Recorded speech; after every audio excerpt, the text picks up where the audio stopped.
I'm making a shop tour video and I'm trying to clean up my shop at the same time, and one of the things is I wanted to clean out this cabinet, and I found a few things in there that I just thought would be fun to show you.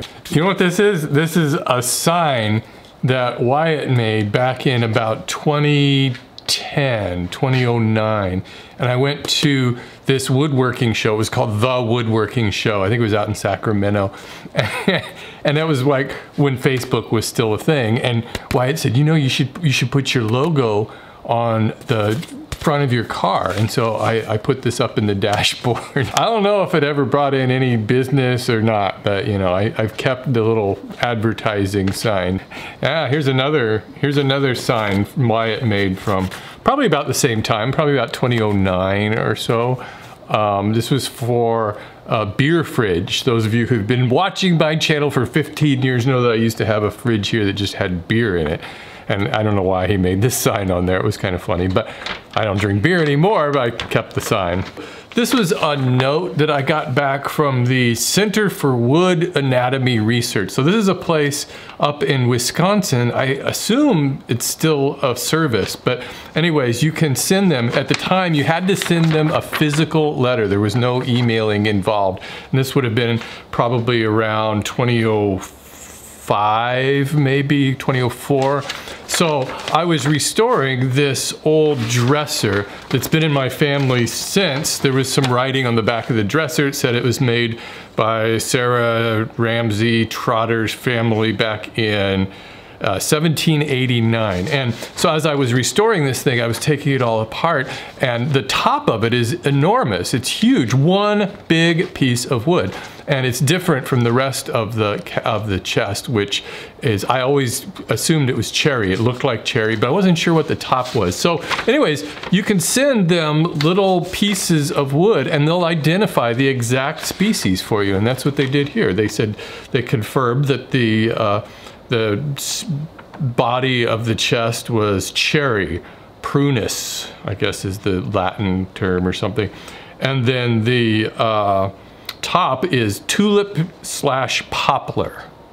I guess tulip poplar, maybe? Livorindi. His handwriting on here was really bad.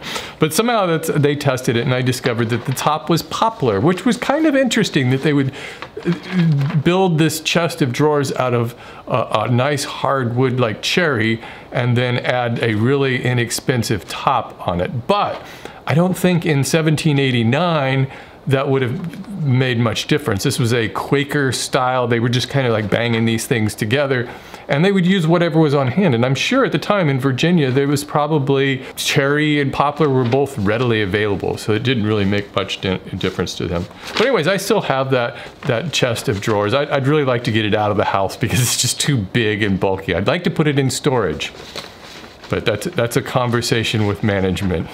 Here's something you should really consider. This is a cheat sheet for all of my breaker switches. So I have the main panel and I've got a sub panel and I've got everything labeled on here. Every single outlet in the house, every single light switch, everything is labeled so I know exactly what circuit it's on. So if I ever need to shut it off and replace a switch or whatever, or somebody's coming over to the house and needs a specific thing shut down, I can just walk out here and shut it off. And for me, it was especially important because this house is over 60, 70 years old, and over the years, all of the electrical wires have gone all over the place. So there's like breakers that'll control a couple lights out here in the shop as well as in the kitchen, and they're kind of like scattered all over the place. So it's very helpful. Something to consider if you have a slow day and you don't know what to do. Like on the weekend, a bunch of old school YouTube logos. I got these down at YouTube. I